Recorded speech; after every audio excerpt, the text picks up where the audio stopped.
Worm is a web serial by J.C. McCrae, also known as Wildbow. You can read Worm in its original format by visiting parahumans.wordpress.com or donate to Wildbow's Patreon at patreon.com/wildbow. This story isn't intended for young or sensitive readers. Readers who are on the lookout for trigger warnings are advised to give Worm a pass. For a complete list, check the description for all of Worm's trigger warnings.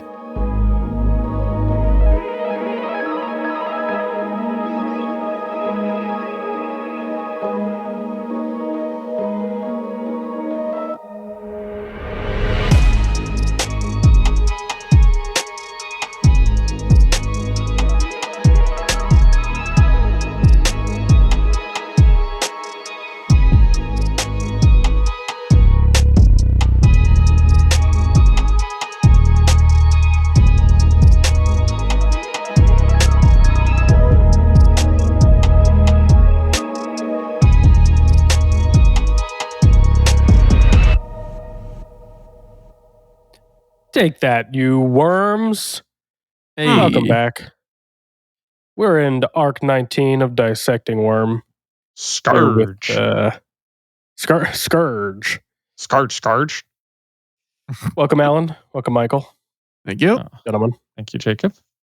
How you all doing this evening? Full of grilled cheese and tomato soup, and I'm ready to go. Hey. Man, if that ain't the combo. I'm good. Thank you, Great Jacob. combo. How are you? Oh, doing just fine. Thanks for asking. Guys, we are in the final episode of our hypothetical Season third 3. season of Woo. this Worm TV series that we are constructing. It's pretty Yeah. amazing. How And I many don't know arcs if has this been? This is Arc 19. Yep. So That's what? 16, 17, 18, 19? I think Four it's 15, 16, 17, Yeah. 18. I think it's five Okay. arcs. And assuming another 5 for the next 2, so we'll probably Yeah, end up I looked with, ahead a little bit. I feel like the next 5 group well, and then the final 5, I think, of course, would make a great final season. But we'll get there. Just give us time to cook. Mm-hmm. But here we are, end of 19 season out 3. of 32. It's pretty crazy. That's crazy how quick we're going. We're flying through this thing, and we've got quite a finale here with the end of Noel, the conclusion of the Travelers as an arc, pretty much. Lots of other little bombshells, little moments. It's good stuff. Good stuff in this arc. Mm-hmm. I think it was sometime this week that I realized what I don't like about this season as a whole. Hit me. And let me see if I wrote it down. But essentially what I was thinking this week was season 3, the big issues that I've had with it so far, and just what's been on my mind has been there is a lot of buildup for abrupt payoff and a lot of unsatisfying conclusions in this season. Like every time something's satisfying, it's not at the correct time. Every time something's like every time something is at the right time, it's not satisfying because it just doesn't feel like it's been kind of led to. So in my mind, this whole season as is extremely poorly paced for anything outside of a web serial. Yeah, and even for- in a web for serial, visual I media. have my issues. But Yeah, we've talked about we mentioned a few times our pacing issues we have within the serialization itself. Rushed Right. death of Coil, the Echidna fight, while it takes pretty much 2 full arcs and is so much fun to read.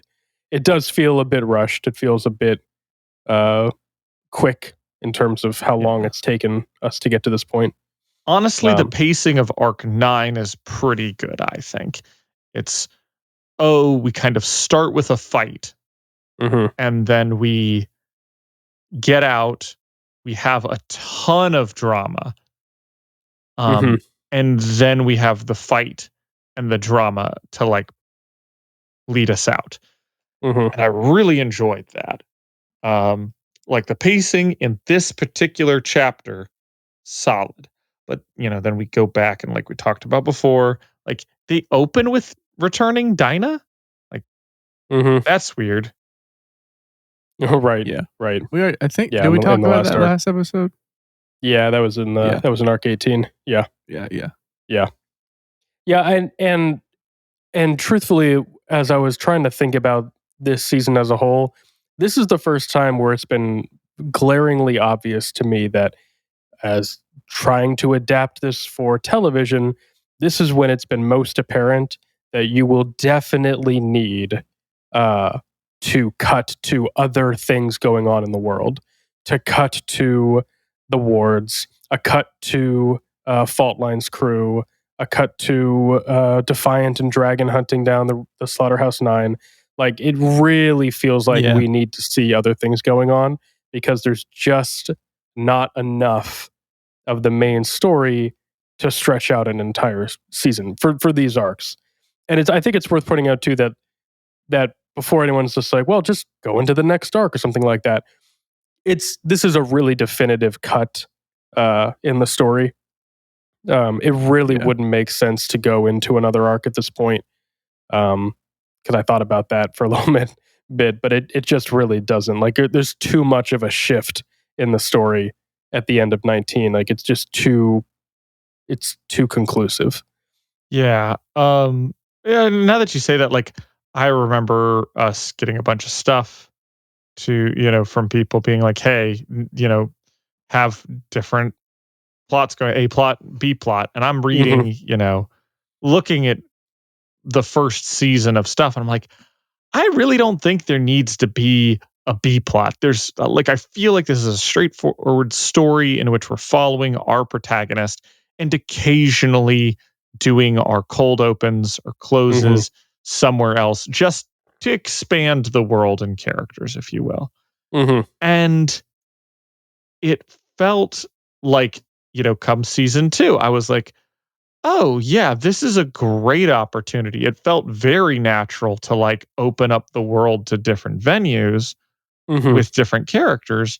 So like, adding Weld, adding Amy sort of as main characters, like that absolutely makes sense to me. And then of course in this third arc, I don't feel that as much, but like it definitely like continues what kind of season 2 had going for it. Like, yeah, like of course they need, of course we need other plots going on. But it's interesting, I think, as the seasons, maybe it's just the writing for me, but as I write along with it, but I don't know. Yeah, it's tricky. It's definitely one of those seasons where it would make a lot of sense to have a few more scenes with the wards, especially because we do have these really tense moments between Clockblocker and Taylor, and these really great moments, right, where they work together. Same with Weld. Little moments like that where it would really help those moments if we see more of the wards throughout the season. So like that makes sense. There's also the continued Cauldron thread that was really started in season 2 that is carried through here, and it just makes a lot of sense to expand on that here. Yep. I could see us coming back. I'm haven't read the rest of the series in so long, so I know there's other big Cauldron moments coming, and there's interludes and things like that. So maybe we restructure some of that down the line and put that in here. And again, you don't need much. We still have our main story, but enough to cut to break it up, to help with the pacing, to like you said, just sort of fill out the season a bit, so that there's just a bit more happening in the story. Yeah. Agreed. Yeah. Yep. But we'll get there because our next episode of Dissecting Worm will be our season 3 recap, in which we're gonna recap all these things we're talking about. What are we putting doing? everything in order. I know. And we're gonna have, of course, our special guests as we have in the past. Nick and Hannah will join us to hit their fresh ears on it, and let's see what they say. But yeah, these are things we'll have to kind of overcome. Let's circle back to that at the end, because I think there's some good stuff to touch on in terms of where we want to structure everything. But in terms of strictly arc 19, just to kind of get through the arc itself here, let's do it. I'll just say right off the bat, very, very little in here that I'd want to change, if anything, really. I really like what's written in the arc. It's such a good conclusion. Am very interested in changing up. This made me want to change a bunch of stuff retroactively. What specifically? As we're going through a lot of like who's with who, most of this is for sort of the cauldron reveal. The who's with who, the like relationships between certain people. We'll get to them as we go on, but it made me really interested in changing up things. It actually made me, one of the things I was thinking about was like, okay, how do we keep, Coil and even Dinah around for a bit? And this was an easy thought right here, but they get out, so Noelle knows that Coil brought on her and Dinah to, as an excuse to fix her. So she knows that they probably have the ability to. And I mean, Tattletale shows that she has, the smarts to open a time space rip to another world. So she did, in fact, send the travelers back, which was kind of part of that. But maybe we kick off the bat with Noelle hunting down Dinah and Tattletale. Like, oh no, you can't go home because Noelle's after you. Like, we send you home. We are just leaving you out for the wolf to come nom nom nom on. So making Tattletale and Dinah this little duo. Also, as a complete fan note, if only Dinah had stayed on as Tattletale's prodigy, that would have been really cool. Could you imagine? Yeah. Oh, God, do I want to? Maybe just for the fans, Alan, maybe do a compare and contrast of what you're wanting to change versus how it's kind of laid out. Just a spark note. Dinah's already dropped off at her house for, the beginning of the echidna fight. She says, hey, there's a 50% chance I don't go home.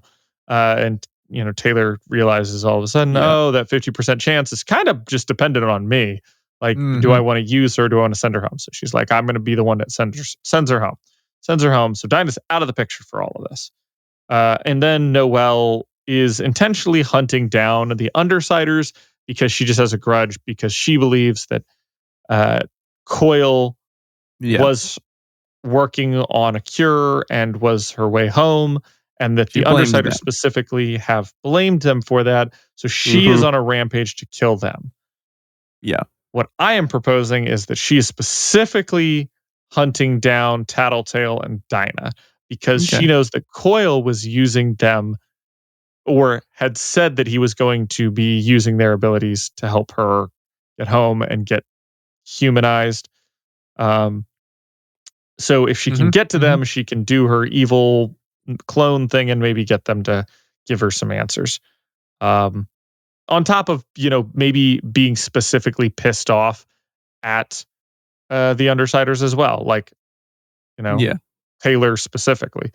So I think, that would fit very much into keeping Dinah around for a little bit. She doesn't get to go home yet because they're on the run. They're getting attacked. They're sort of not comfortable handing over Dinah to the PRT maybe for some reason. Maybe because it's just too out in the open and they're not taking the threat serious enough would be an easy one. Like, yeah, for you sure. don't understand. You have to have S-class threat with S-class protection for Dinah. Yeah. Jacob, thoughts so far? Yeah, I mean, I think I like the idea of giving a bit more direction to what Echidna is after, as opposed to just kill the Undersiders, which I think is fine, and I don't want to take that away. I think that should definitely be part of it. She's pissed at them for killing Coil or messing up his plans, whatever. But I think that's good. I think that helps, especially because we've talked about already how it's rough giving Dinah back in the position it's written in. It doesn't really make a lot of sense. So if she's going to stay around, giving her a role in the story, even as just bait, it works a bit better. So I think that's probably good. Yeah, I like it, Alan. It's good. That's great as bait. Taylor walks out with Dinah. They stand in the middle of the street. She's like, I brought her, let everyone else go. She just, she starts running at him. Dinah's freaking out, but Taylor's like holding her hand and, is just standing there. And that's when the slice happens. The slice, yeah. That's what I was thinking. I think that's a great ending. Yeah, you could. If we wanted to still have that moment. Oh, we got to have that moment. The slice is iconic. Yeah. Of course, we're having that moment. Yeah, that was one of them. I think you get also in terms of themes for this episode specifically. I wish there was more of it, but as a trajectory where we're going with this arc into the next one and the one after that, I think we talked about this last time, that I would really like Taylor to struggle more with her decisions in this one. And we typically get a lot of like, oh, her conflict is, I don't know, around doing bad things to, get Dinah free. But to be honest, I don't feel like she's really that conflicted. What I would like to see in this season is she has the opportunity to free Dinah. And she like essentially struggles with her using Dinah maybe to beat Echidna. Like, her doing things that Coil would have done. And actually struggling, like, these are decisions that need to be made or don't need to be made. And she feels bad about them. And I want this all to lead to her. You know what? I want this to lead to her taking Dinah home, feeling super guilty about it. Then she gets the pieces of paper, which would be great to have at the end of this, rather than like she does have it at the end of the story here.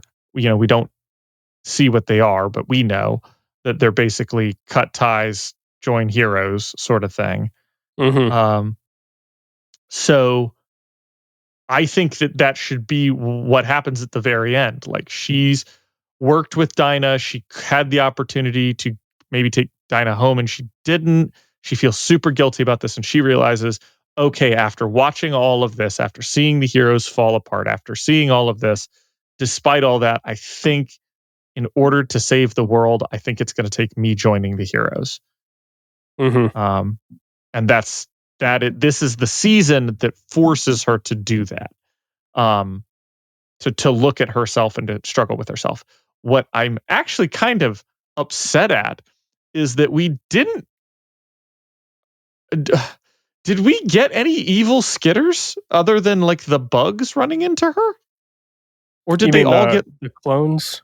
Yeah, I thought they all got whacked pretty quickly. Like, yeah, they literally weren't making it off the ground. Yeah, there's not a lot of. I don't believe there's any serious interaction with a clone skitter. I feel like there's one incident where she talks about like there are two clone skitters like out there and she can feel them like basically stealing her power, kind of. Yeah, well, there's a bit of that. but I don't feel like she ever interacted with them specifically. Like she never fought her evil clones. And I think that's a missed opportunity for us that I think she needs to, much like when she went toe to toe with Clockblocker, a great time in this season. And then she goes toe to toe with Miss Militia later on. There's just lots of her having to justify her actions. I think having finally literally evil clones get out there and be like, you piece of shit. You're a garbage human being. You had the opportunity to, do good and you didn't. And, now we're here to punish you for that. So she is literally and, metaphorically fighting with herself this whole season. Yeah, I think you got to be careful of being a little too on the nose, but I definitely like the idea of her, at least fighting one of her clones at some point. Feels like needs to happen. Yeah, honestly, it feels like everybody should fight a doppelganger at some point. Yeah, it's one of those things where like we've talked about like how Worm handles deconstruction of the superhero genre, and this and it does a deconstruction and a reconstruction in the same go. It is leaning into the tropes and doing them good and explaining them. And this is one of those where like I did not think about until this time, like, oh my gosh, they are literally fighting the like, it's your evil clone. It's your Bizarro, legend. Oh no, like did not calculate that at all in my head. This is just its own thing. And that's because it's very unique. It's very good. But at the end of the day, it's literally Superman fighting Bizarro and the evil Justice League, the Legion, what it was, League of Lord Justice Lords versus the Justice Lords. Justice Lords versus the Justice League. Like, that's what's going on here at the end of the day. I was like, okay, I can dig this. Like, So I think missed opportunity. I think we should definitely have her fight at least one. I have like the idea of like two of them walking around her while she's like getting up and essentially bullying her. Yeah. I mean, there's a lot of different ways you could do it. You can different conversations you could have, different moments. I think this would be a good time to sort of reiterate, different themes that you've had in the story, and I think one of the themes of this season is summed up nicely at the very last interlude with what Sophia tells Emma, which is like the strong are the ones who survive. That whole thing. And I think that's a pretty nice theme that can cover this season. So, a bit of that thrown in there, Taylor not being weak or being called weak and all this kind of stuff. There's a lot of different ways you can create some good moments, some good tension with that kind of stuff. So I think that's good. I think there's a lot you could do with that for sure.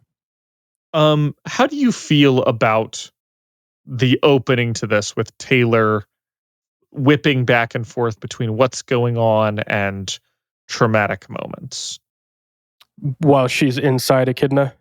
Yeah, it depends on how. If you want to end the last episode with her getting pulled in, then I think you've got to open this episode with her battling the psychological attacks of being inside Echidna.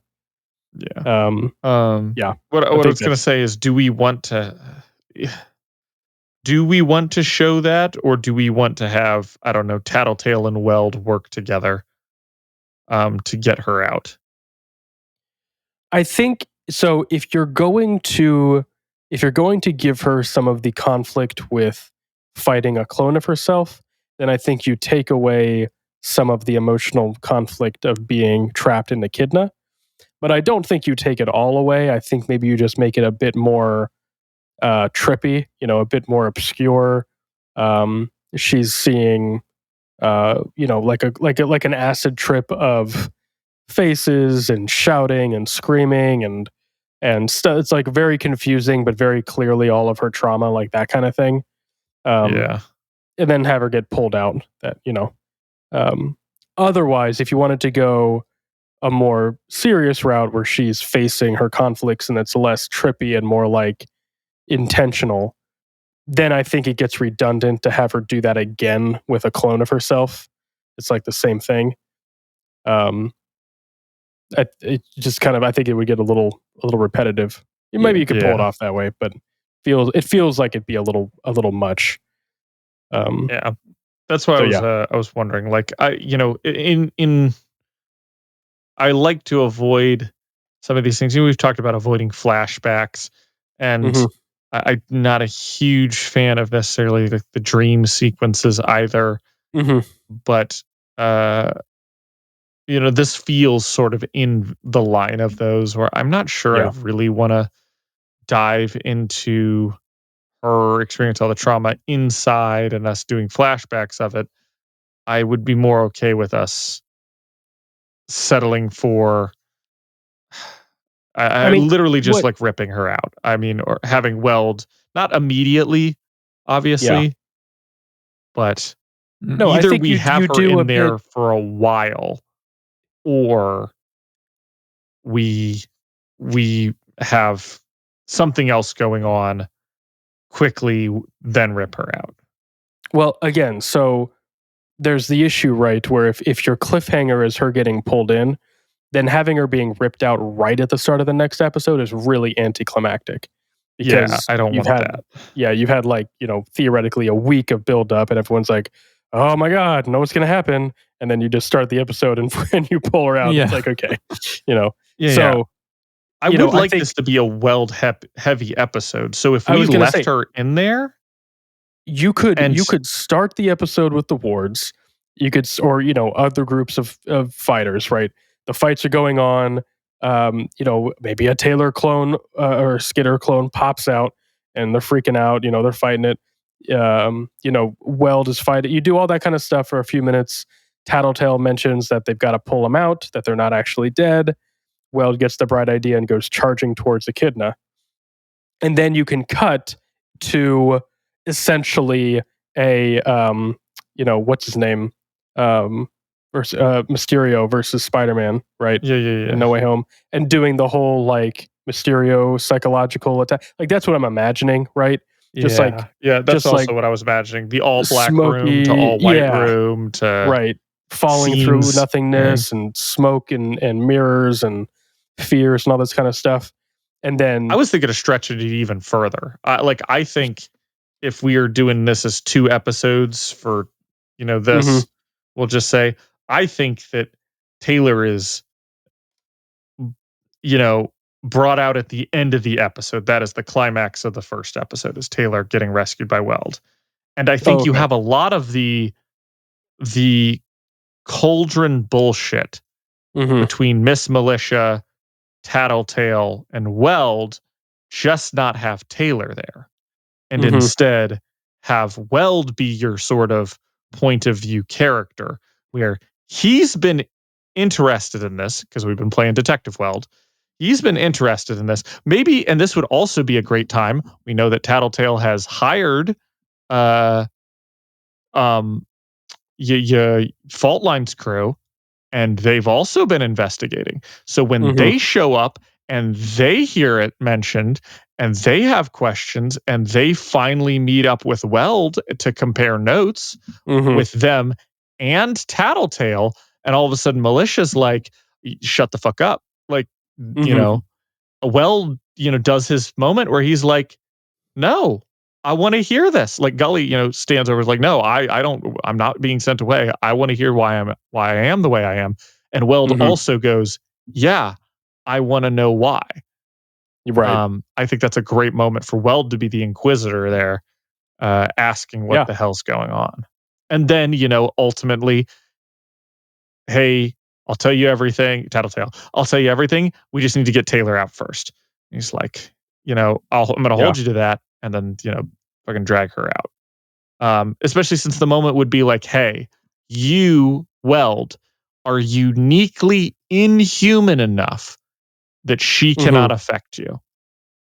Yeah. What happened to you was a tragedy. And remember that you have been using it to be a hero. Now is the time to use that, what has happened to you that's traumatic as a heroic thing. So, right. I think that would go well thematically if we did a season or an episode like that as well. Yeah. Yeah. So just kind of restructuring, moving some of the cauldron stuff a little bit earlier, or rather delaying Taylor's release until after that. Yeah, no, I think that's good, and especially if you're keeping Dinah around, because you could even have Dinah just give like a subtle they're all arguing, they're rushing. Dinah's like, the numbers are going down, like success, all this kind of stuff, and then she could even be the one to be like, we need to get Taylor out. Yeah, all these little things. There's a lot of little things you could do there to kind of keep the action going if you're going to keep Taylor trapped for a little bit longer. Because we could still start the second episode with them pulling her out. They've pulled her out, but in the second episode, start with them getting her help, and then we start with the scapegoat scene. Of course, I think that's great. We do a lot of stuff. Another thing that I think would be interesting to retcon and switch up is two things. Weld was, correct me if I'm wrong, originally from the Chicago wards. Yeah. The PRT director at Chicago. Sorry. Weld's not from, because Chicago is. What's that his team? Yeah, I think you're right. I believe he's from Chicago wards. Yeah. The PRT director there is his adoptive father. When they found him, he basically raised him and, brought him up on the team as well. So he has a very deep connection with, I think he's from Chicago Boston. wards. Is it the Boston ward? It might be the Boston wards. Yeah, okay. Boston wards. Right, because Chicago is the other team that we meet with Tecton. Tecton is Chicago. Because Weld was there for the... Yeah, he's got a Boston accent. I forgot if he was... Yeah, he's got a Boston accent. God. Weld's got a Boston accent. A noticeable Boston accent. Oh, this is going to change everything. Matt Damon, baby. No. Matt Damon. God, I hate the Boston accent so much. Weld just took a nosedive in my mind. You shouldn't have brought up where he's from. This is your fault. God damn it. You know what? No, because we can fix this. He's from Chicago. Make it from Chicago. Retcon it. Oh, that's so funny. We interrupt our scheduled program to bring you a word from our sponsor, Zencastr, a one-stop shop for all your podcasting needs. When we first started this podcast, we knew we needed a service that would let us record remotely. After doing some research, Zencastr was the obvious choice. We started using Zencastr and never looked back. It's super easy to record a podcast with Zencastr. All you do is log in, invite people to join your room, and start recording a high-quality podcast right away. You can record studio quality sound and up to 4K video with your guests. You can rest easy even if you have an unstable connection, knowing Zencastr's multi-layered backups ensure you always have your recordings in the highest quality. We do all our recording in Zencastr, and when the episode is ready, we can distribute it to all major podcast platforms. Zencastr has made podcasting so much easier with its all-in-one podcasting platform and tools. Go to zencastr.com/pricing and use my code Brocktonbaybc, and you'll get 30% off your first month of any Zencastr paid plan. I want you to have the same easy experiences I do for all my podcasting and content needs. It's time to share your story. That's zencastr.com/pricing and use our code Brocktonbaybc. And now back to our scheduled programming. I'm joking a little bit. In seriousness, we streamline a lot of this. We'll say, he's from, because here's what I was thinking. I was like, well, let's just make him, for the sake of this thing, he's from Chicago. Okay. The PRT director there that raised him is also from Chicago, is the Chicago PRT director. And the head of the heroes there, for the sake of this thing, is Legend, not Murray. Mm-hmm. Legend is always seen, as we've, watched from the Kid Win thing, like interlude. Like while he is obviously dirty, he's a really like heroic hero. Like he's very good at encouraging people, at being there for them, yada yada. What if we made him the hero there? Because he definitely seems like he would be very good with the wards as well. Like I get Murden's there, and clearly Murden is doing something right. And I, don't mean to steal that from him, but let's just switch those out. I think they would also be a functional team under Legend. What if Legend was a mentor as well to Weld? Super heroic. He was there the whole time. He helped Weld figure out what leadership meant. He's always been there. Because I think if we've had that said early on, and since Legend has been hanging around, we have a couple conversations throughout the last 2 seasons between Weld and Legend. When it turns out that Legend has known this whole time, what a kick in the metal balls. True. And I think it would be even better if we have, because Legend's a very guilty person. Yeah. Like we put together one of those things where like Legend has maybe kind of been mentoring the shit out of him because he feels guilty for being a part of it. Yeah. Jacob, thoughts? I don't hate that. I'm worried of doing too much, but I do like giving a bit more to that. However, I would almost rather do that with Mirrodin, because Mirrodin, this is I was going to bring this up anyway. Mirrodin's a bit of a problem for us because he arrives for the first time pretty much in this season. He's in the Legend fight, but in the background. I'm sorry, in the Leviathan fight. Yeah, but in the background. He arrives in this season. He's got all the makings of a classic one-season hero that dies at the end. Like, that's just, he's the trope, right? But at risk of losing the impact of his death, which is very impactful in universe, and you want that to be felt to the audience, there's really no connection that he has with anybody at all when you're reading the story. So I would take what you're saying and just make it Mirrodin, give him that conflict. Mirrodin knew, because good chance that we could check on this. I'm pretty sure Mirrodin probably knew about Cauldron. No. I was gonna say I'm pretty sure he's the one, like, because Mirrodin's the one that is the strongest, but not on the team, right? Right. Like he's not in the triumvirate. He's not part of that. And I think that's why he's not part of the. Well, he's not part of the crew. And this is maybe I got to check on this myself. But I think I think a lot of heroes know what Cauldron is roughly, but they're not. But they're like not all like, I mean, because Battery obviously knows what Cauldron is, but doesn't necessarily know all the dark, dirty secrets. And she was just a regular Protectorate cape. So like, I think there's this idea that a lot of the heroes, to some extent, understand what Cauldron is, but sort of turn a blind eye kind of thing. Regardless, if we're retconning a little bit, then this doesn't really matter.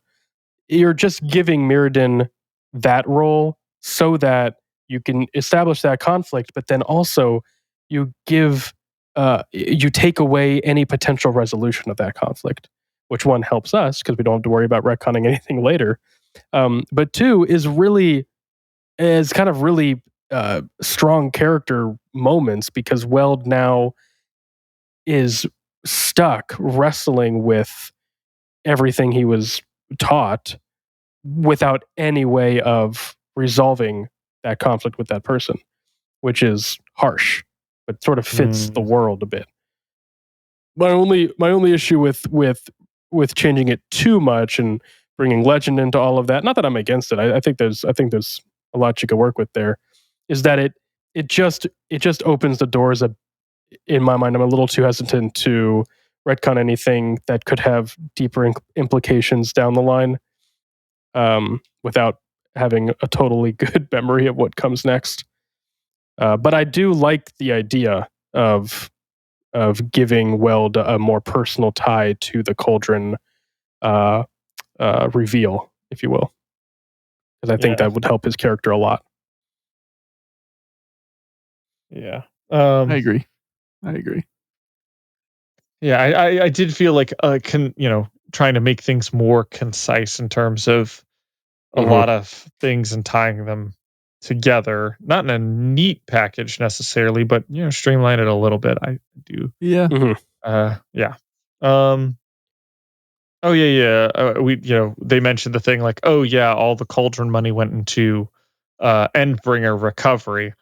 I mentioned it on the other one that like, is that where Coyle got all his money? Right. Like, we could maybe more explicitly like make that a thing where like Tattletale blurts out like, yeah, like Coyle didn't make all that money just because he was smart. Like he was smart and he knew people.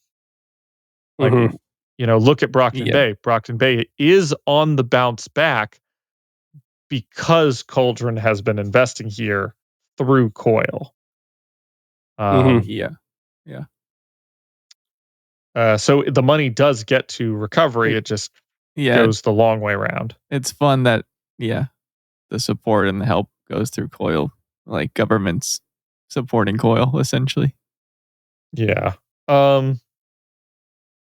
There's a fun moment where they do the Weld, Atlas, and Skitter are like surrounded. And they do the whole, back to back to back and then start fighting. Honestly, I don't really think we need an Atlas there, but like Weld and Skitter, and I'm trying to think of who did we have a third sort of protagonist? In that back to back? No, like in general, like who else have we been following? Because mostly we've just put like Weld and yeah, I mean, take your pick. You can have, you could have a couple people there that fills in pretty easily. Yeah, but I'm thinking like this is our Sundancer moment would be a good where we've pick. finally brought all the three heroes, or the three protagonists of our story together. Because Weld has not really interacted with Taylor. And, now they finally all come together. And for the first time, all three of them are in the same room or something like that, working together. It's the back to back to back. And then they fight. I don't know who our other person would be. No, I know. It's a little cliche. It's a little bit cheesy. I get it. But also it feels good watching those for a reason. And this is a great moment for it to naturally occur. I was going to say, I think this already just happens naturally in the story, though. I mean, Clockblocker and Taylor get a cool ass moment. Weld and Taylor get a moment. I guess we just have Weld and Taylor back to back. I don't know why I wanted 3 for some reason. Maybe because 3 is a magic number. No, and honestly, 2 works because they're on 2 sides of the battle lines. You know what? That's fair. Yeah, I think that works. They are going back and forth on their loyalties, sort of at this moment. Like, this is the catalyst for him to leave, and this is sort of the catalyst for her to leave pretty soon too. Yeah. Yeah. No, I like that. I think that works well. I think that plays. Yeah, if you're gonna do it, I think it would just be those 2. I think that works. Yeah. I think as we move further along. Another thing to retcon just for this season. I say retcon, but we haven't written it yet. But just for this season, I think that Taylor and Tattletale need to have more conversations in this season about saving Brockton Bay and what that means. Because it kind of feels like out of nowhere, Tattletale has whipped together this plan to economically save Brockton Bay and also all of their problems at the same time with this portal.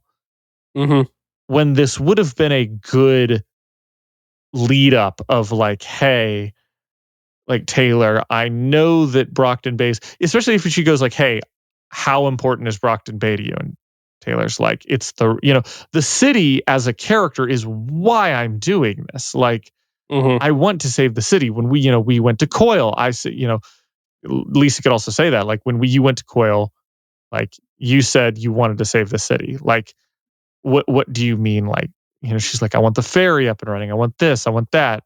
I want it to be a safe place for my dad to walk down the street. Mm-hmm. And Tattletale takes that to heart and, has her breakdown at the end, but like essentially you'd have her struggling with that kind of in between scenes as she's like, Taylor, like, she keeps coming to her and is like, feeling out like, hey, like, I'm going to need to do this. This is part of a big plan. Just trust me. And then ultimately, it pays off. But I think having a few more talks with Taylor before, and yeah, like Tattle does do things for Tattletale's self, but Taylor's I'm just gonna say it. Taylor's her best friend, and she feels useless a lot of the time, because her power should be useful all of the time. But in this macro scale, she feels like, oh, like Taylor doesn't really need me. And I do have this desire to kind of have direction in my life in other people. So, let me do this for you, essentially. Mm-hmm. Yeah. So I think having just a few more talks beforehand that are kind of helping Tattletale calculate what she wants to do, just before this couple of episodes would be a good thing to do. Yeah, I think that's fine. I think that makes sense. I also think we need to do some work on her talk. I love our Lisa talk, but it just needs to get a bit of a change up, I think, in terms of, since we were already talked about spreading, some of that out, maybe some of this talk gets moved to other locations. But we still have a good big moment at the end. We're like, yeah, Taylor, like I did this because like I need direction, and it kind of finally just explains what she's been asking this whole time. Okay. Yeah. Do you have any other? I was going to say any other changes within this arc. I have an idea for future stuff that would be really interesting. All right. For the time, so as we move forward, sort of to the time skip, it was really far ahead. I was just thinking, what if we did? Okay, now hear me out. Two of our heroes, one of which is very questionable on his origin, Defiant and Dragon, pull together a team of ex-villains who want to be heroes. They do their little Bakuda bomb in the brain because we have that technology and we've stolen that, and we can make it smaller because Defiant, and we put it in their heads so that we can blow them up, and then all of them go off on a happy Slaughterhouse 9 hunting spree. We'll call it the kill yourself crew, or Yeah, no relation to other properties. Yeah. Yeah. I think I've even got at least 3 people that we could do for this. We've got obviously Skitter, as one of these. Theo, right? And Scrub. Naturally. 3 different gangs, all 3 of which could very easily be on board with this. And it's essentially your evil, like your Thunderbolt wards under the guide of Defiant and Dragon, which is kind of what happens to Skitter anyway. Like, and potentially you scrap, obviously there's a big change, but like potentially you scrap like Taylor transferring to Chicago and just have her be on this Slaughterhouse 9 kill crew. Yeah, that would be a change. That'd be a big one. maybe you still have like that moment, but I think this would be the great lead in where like, hey guys, that timer's coming up and we're still no closer to getting him, like to getting Jack. We're putting together this team and it's a bunch of ex-villains who have deadly powers and or a specific vendetta against Jack. Like Theo's not exactly the greatest powers, but he volunteers his tribute. He volunteers his tribute, and we know maybe from Dinah that he's kind of like crucial to doing that. Yeah. Scrub, I mean, if he can get his, a scrub on that dude's head, he's done for. Like, I don't care what he's pretty powerful. Dimension he's transplanting him to, he's done. So like Scrub is brought on to like take him out as well. And then Skitter knows Jack, like feels like she knows Jack pretty well and is, very compliant into helping, Theo and Defiant and Dragon. Like maybe Defiant, this is specifically like Defiant recruits her. It's like, hey, you said, you remember way back on our first day when we first met, you wanted to be a hero. Like now's the time to kind of do that. And we've got to go all out, which I know you have experience in because you've kicked my ass 6 ways to Sunday back when I was a hero. Like, right. And I mean, and like I said, and Defiant's kind of already a dirty cop anyway. Like, in a weird sense, like he is sort of rogue because he's hiding his identity, pretending to be this hero. Like, yeah, keep it. Put a pin in it. Let's come back to it. I think we'll see if it flows into it more naturally. But I was thinking about that in terms of like, oh yeah, we have all these ex-villains hanging around. Why not do that? We've done all of sort of the other tropes. If we were going to lean into one, this is one I think you could have.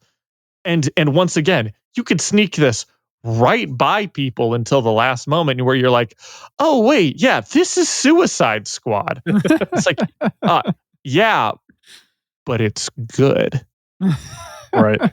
See, the giveaway would be we don't kill Pigget, and we just bring Viola Davis. Just to lead another Suicide Squad. Oh my god! Bring it back. Defiant Dragon. You have 48 hours to kill Jack Slash. If you don't, I will detonate all the bombs in all of your brains.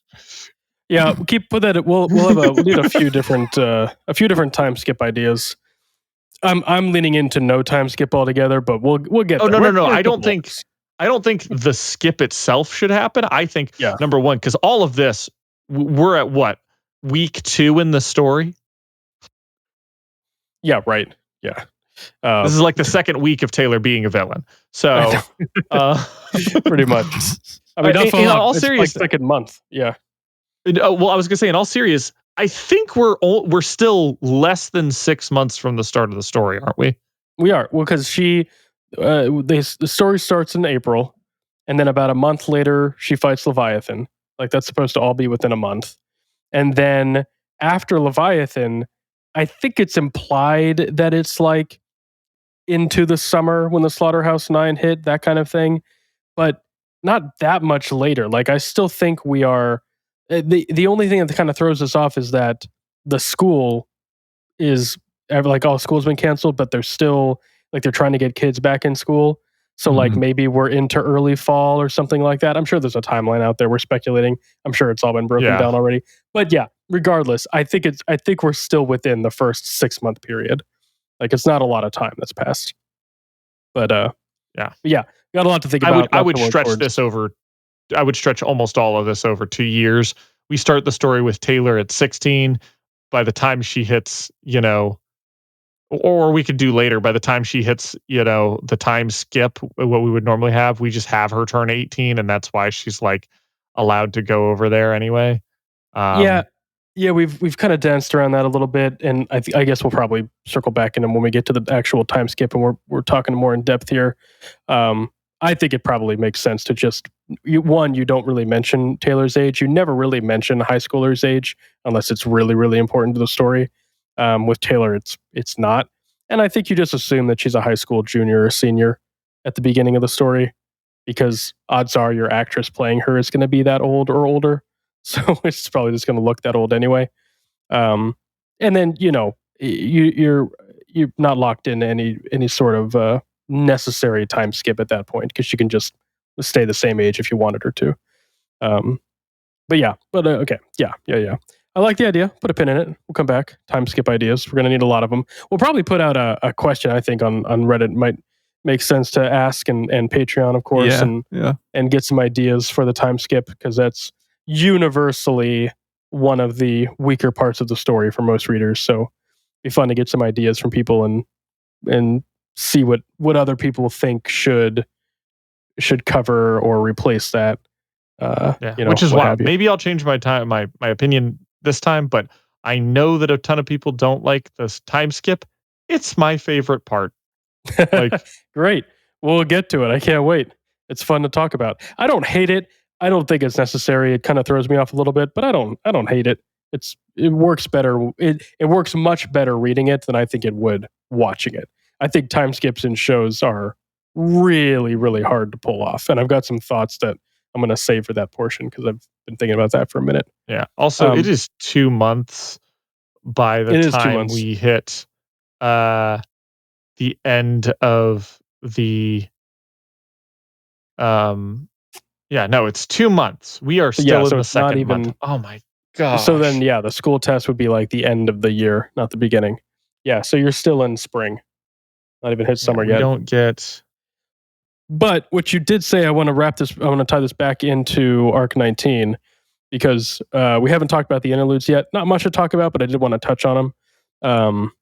The Blasto interlude, I think, obviously just works well whenever we're cutting to Defiant and Dragon. We're throwing this interlude in at some point down the line, especially if we are going to be cutting to them at any point this season. Have a couple other scenes of them fighting, and then the Blasto scene might be the capstone of their little story for the season. That kind of thing. Yeah, I think if we're talking about, I don't think we show this from Blasto's perspective. I think we show this from Defiant. Like you said, from Defiant and Dragon hunting them down. 100%. Them having a little tease at the end of the season, being like, we're gonna need to get more help. Like, we can't just keep doing this us two. Yeah. It's a great lead into the next season.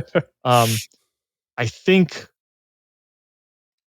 also this is a great, chance. We've seen Accord at least twice, now. So we've had introduction to him moving into the next season as well. Well, we wouldn't see him here if the scene is from Defiant's perspective. Yeah. I think we could still introduce him being shown the lab essentially and being brought down. And then we move away to Defiant hunting down and then busting into the lab or finding them, killing everybody in the Accord house and stuff like that. We could show him on his own, but almost from Accord's perspective, maybe. Yeah, it's tricky. Accord is the perfect example of just so many characters in Worm. And I know he has a role to play, but does he? I'm drawing a blank, and this always happens. Okay, because here's my problem with what our new problem that we've invented is the next arc is what I like to call the grab bag arc, where while it's really fun, if I remember right. No, hold on. No, next arc's the outing arc, which I liked. But if I remember right, it's got to be really short then, I think. The next arc, so arc 21 is the one that is just how we're in charge of, the whole city. How do we deal with all of these other motherfuckers? Because you've got the new PRT director who's a little bitch. You've got the Fallen cult that shows up and they're also bitches. Then you have Accord show up and he won't stop bitching. And they have to deal with all of them. Oh, and then they bring in Butcher. Somebody brings in Butcher. Or does Butcher just show up? I can't even remember. I thought Butcher showed up, but it's been a minute. I have to remind myself. Yeah. So they basically have to run all of these people out of town. But like, that's, I don't know how many chapters are in that, but that's like one gang per 2 chapters. Like, it's a lot. Yeah. So in my head, I'm just like, okay, we either need to we either need to get rid of some people, Accord, or we, I don't know. Like it's going to be a lot of things going on that are new and I don't think are really going to feel cohesive if we haven't introduced them before. This is why, like, way back in the day, I was considering, like, can we just make the merchants the Fallen? Like, right. I'm okay rewriting. They don't show up that often, but I think if we rewrote them and reskinned them just a bit to make them with a slightly more religious culty bent, I think they would play really well for, like, oh, it's the Leviathan cult members who, like, Leviathan has blessed us by setting things back, and now, like, the strong survive and take what they want. Like, that sounds perfect. Like, basically no change. Everybody is still a piece of shit. They just have, like, a more religious bent to them because they're cultists. And then you have, like, a fallen head shows up and he's like, hey, you took out my inbred cousin. Nobody liked him, but you did kill him, so we're demanding, reparations for that. And she's like, the fuck you are? I didn't kill him either. That was the Slaughterhouse 9. And he's like, well, you're in charge of the city and it happened on your watch. And she's like, Jesus. Yeah. I mean, I'm always in favor of simplicity for television shows, and not to mean that you condense. Yeah, not that you're dumbing it down, but that you are making it easier to follow. And again, I think it sounds like a broken record, but you look to the Titans that have done this before. I think the first 4 seasons of Game of Thrones do this phenomenally well, where you're really not following that many characters. Feels like it because there's a lot of characters that are part of the show, but you're only following like 3 or 4 plot lines. Like that's it. And most are independent of each other. And there's just a lot of characters that are a part of those plot lines. There's a lot of side characters that their only role is to aid to the other character's story. Like not every character needs an arc, right?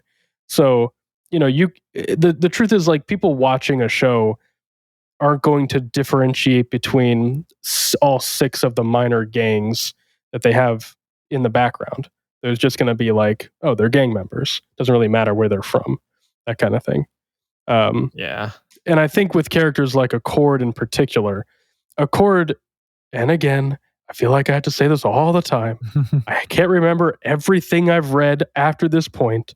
So take what I say with a grain of sand. I might change my mind. But Accord is such a minor character. He's cool as hell. I love Accord. He's a really cool character. Of course you do.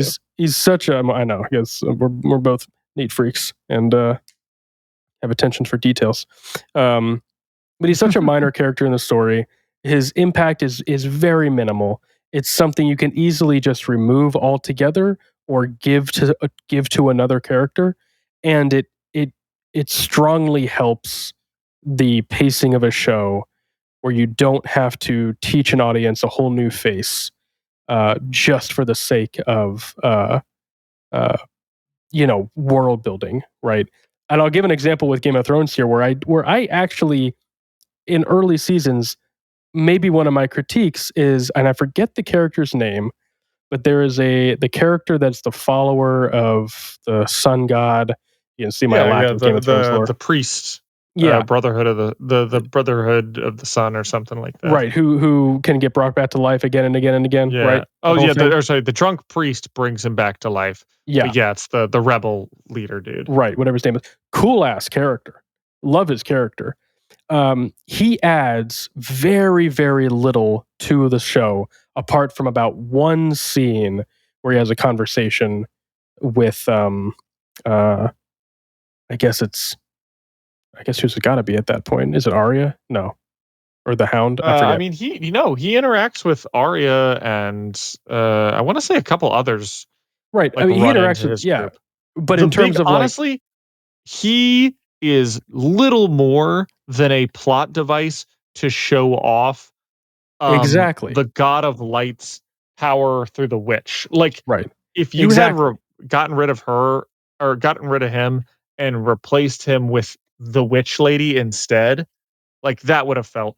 I mean, that's basically what he was. And I think that should have happened because another complaint with Game of Thrones is that Melisandre feels a little underdeveloped, which I completely agree with. She's got that really cool reveal in season 4 or 5 where she's like, oh, she's super old. And you're like, where the hell did that come from? Like, there's just moments there where you can see there is just a bit too much bloating of character. And it takes away from your ability to really get invested into what you're watching. Now, of course, when you're reading the story, none of that's there. It's fine. You can throw 1,000 characters out and you just absorb the information differently. So I think we need to think about that with Worm a lot too. Is there's a lot of characters that are really, really cool and add to a lot of the world building of the story, but really do slow down the pacing and the ability to absorb information. And I think Accord sort of fits that. Like, I think for the Blasto interlude here, to kind of keep it in with Arc 19, it just doesn't make sense to have him anywhere near that scene. If you're going to show it, like you said, you're showing it from Defiant's perspective. He's chasing down a lead. He busts into a lab, and he's fighting Bonesaw and Blasto. And like, honestly, if you're showing that scene, you have no idea who Blasto is. This is a random lab that Bonesaw was in. Just you can fill in the blanks in your mind at who this weird scientist is with his vats and what Bonesaw's doing with her spine down his throat. Like, it doesn't. You're not even going to think about that. It's almost too much to have that in there. It's a little confusing. So I think you just sort of simplify that kind of stuff and just do away with Accord, do away with little moments like that. And again, I know the hardcore Worm fans are going to be upset at stuff like this. Listen, Alan and I have talked. We already agree with you. The best version of this story is the web serial. That is already the best version of Worm. We're not improving on that. We're having fun trying to adapt this story for a different medium that we already agree will inherently be worse than the web serial. Like, it's just the way it is. The serial is already fantastic. It's too good. We're not really trying to improve anything here. We're trying to talk about, like, how do you take this epic of a story and condense it for television? It's just a monumental task and gives you all these little bits of moments like this where you're really trying to figure out how do you condense the story. One little test I want to do, and I've been wanting to do this with Nick and Hannah too, so maybe I'll save this for the recap or the end recap, is like, forget seasons, try to condense Worm into a 3-film trilogy. What stays and what gets cut? What is truly important in the overarching narrative of the story? And how do you tell that in 6 hours, 3 films? Shoot. I would literally do Leviathan, Slaughterhouse 9, and Scion. The final fight. Yep. Yeah. Like, that's probably your 3, right? Yep. And like, from there, but it's a good exercise because, like, okay, so there's your important moments. How do you build out a couple hours around that to make everything fit? And then from there, you can build out and out and out.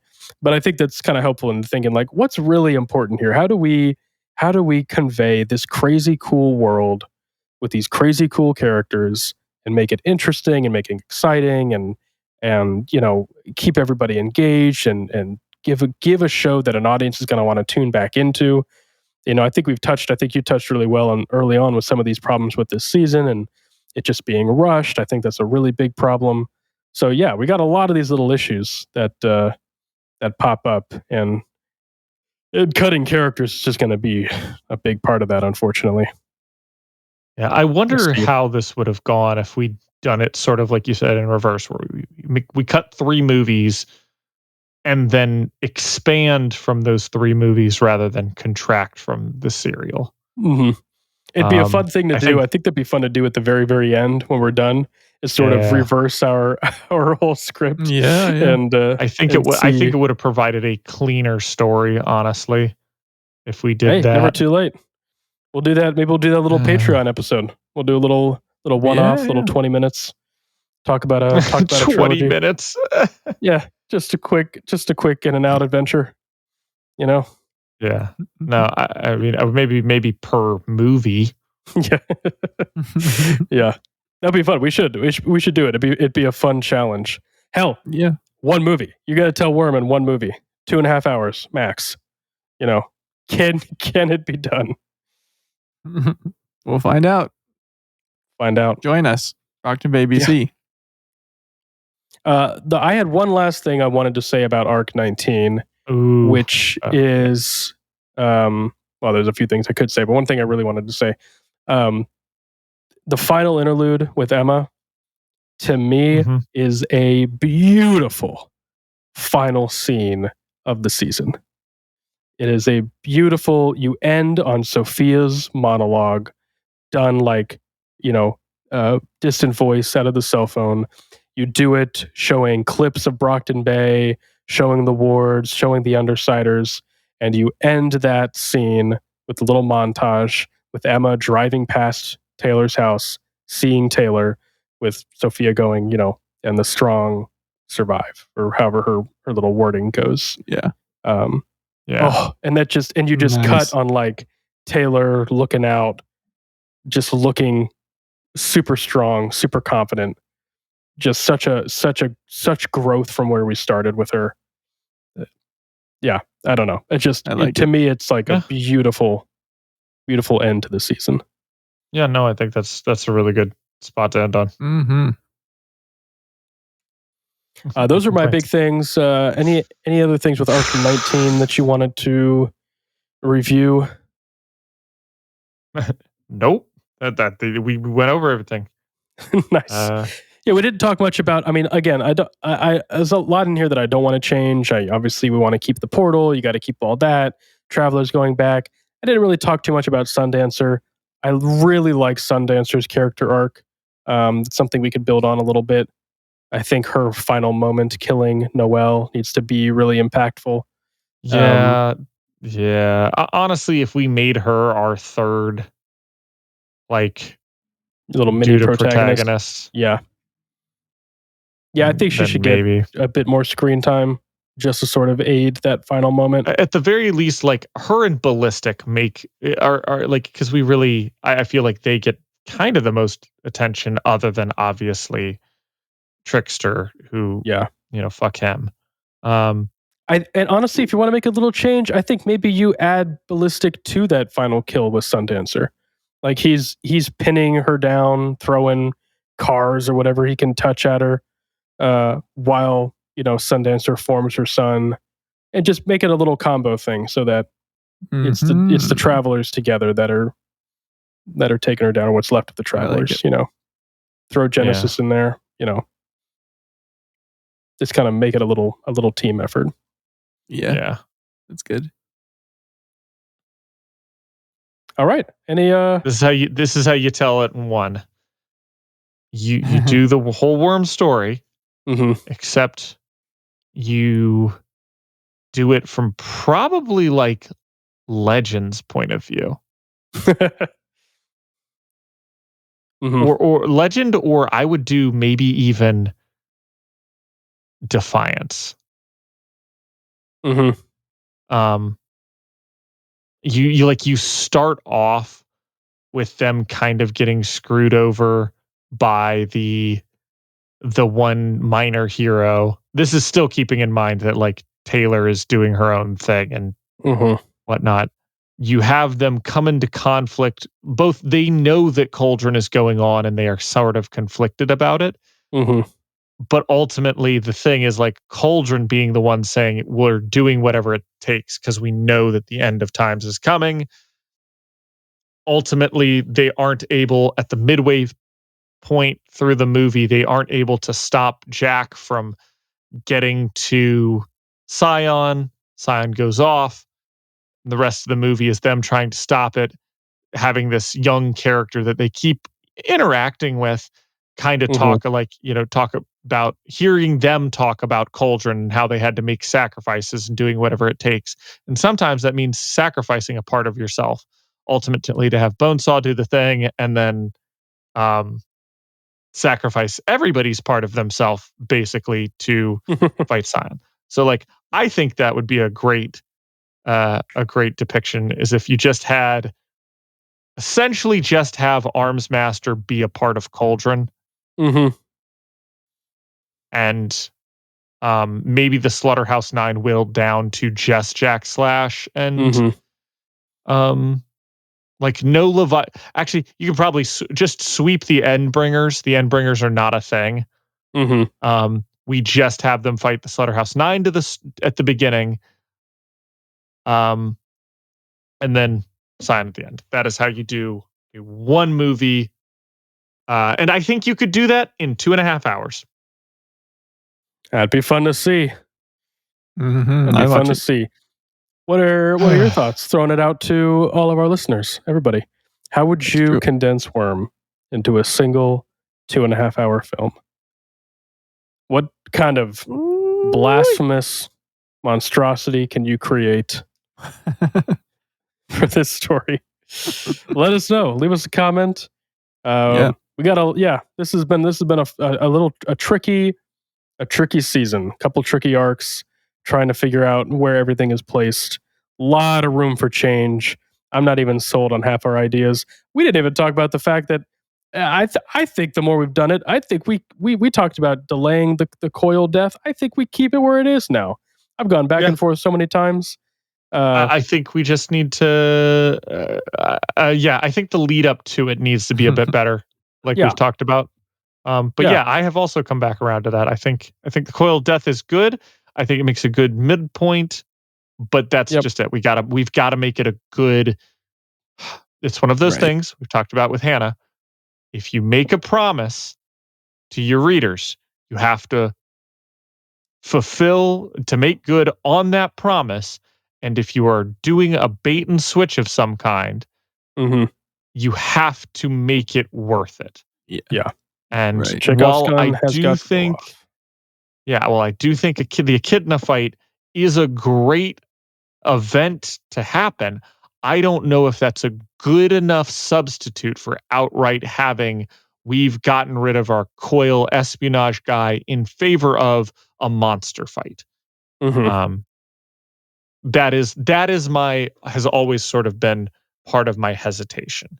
Is, while the timing is part of it, the other part is that substitute a good switch to have when it comes to fulfilling the expectations that we have set for readers previously.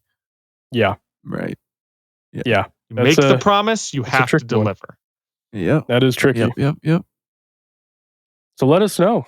What do you think about Coil, about Echidna, about season 3, about team ups, all this kind of stuff? Dinah. We got a whole mess here. Stick around. I'll tell you right now. Oh yeah. I'm more likely to listen to you if you are one of our patrons. Good call out. That's true. Call out. It's true. It is on one hand, your opinion could be trash, but on the other hand, it could be gold. If you're a patron, I'm telling you right now, we have a few now at this point. We are reading every comment. We are engaging. We love our patrons. They mean the world to us. They really show us that we're not just a bunch of idiots that are making each other laugh, even though I'd be happy with that, honestly. Yeah. But no, it really does mean a lot. And we do really value your input, your feedback, your comments. We love that. So if you haven't already, check out our Patreon. We got lots of options. And if you feel like doing an extra $1 or $2, we've got a few cool tiers. We still have a few slots of our Slaughterhouse 9. That's right. $9. Only 8 slots available right now. Only 8 slots available. So take advantage while the water's warm. Well, the slaughtering's hot. Yeah, I was trying to make a better a better analogy. That's good. Yeah, but in all seriousness, keep leaving us comments. We love hearing from you. We love to engage and read, and we have a lot to think about here. And stick around, like I was saying, for our next episode of Dissecting Worm, which will be out soon, for our season 3 recap, where we are going to be reviewing all of this in detail with Nick and Hannah, hearing it for the first time. Yep. And I'm going to be honest, we're probably still going to be confused about the season. Yep. So. Unlike you guys who listen week to week, they have no idea what we're talking about on this podcast. So we have to explain everything we've been telling you guys to them and see what they think. It's going to be a fun time. It's going to be a blast. Man, you know what the best part about this is right now? What's that? I get to read Arc 20 now. Hey. We're in I'm holding off. I'm champing at the bit. I'm foaming at the mouth every time. I'm like, oh man, I can't wait to read the next arc. And then I realize, like, oh, we've got record for another week before we can read. Yep, we've made it. Arc 20 next. This is why I was terrible at reading clubs in school. Just read ahead. Oh my gosh, because I read the book in like a day. As Hannah would say, let's go. Hey! Oh, it's perfect. Glad she's with us in spirit. Yeah. Yep. I think that's a good place to end it on that note. It's great. Thank you all for listening. It's been a blast. Stick around. We got more to come. As always, take that, you worms. Michael, want to play us out? Thank you so much for listening. Read along with us at parahumans.wordpress.com. We'd love to hear your thoughts. What did you love? What did you hate? Anything you think we missed, etc., as long as it's kind. If you'd like to get in touch, you can find us on Twitter, Threads, Instagram, TikTok, and Reddit at Brocktonbaybc, or click the link in the description.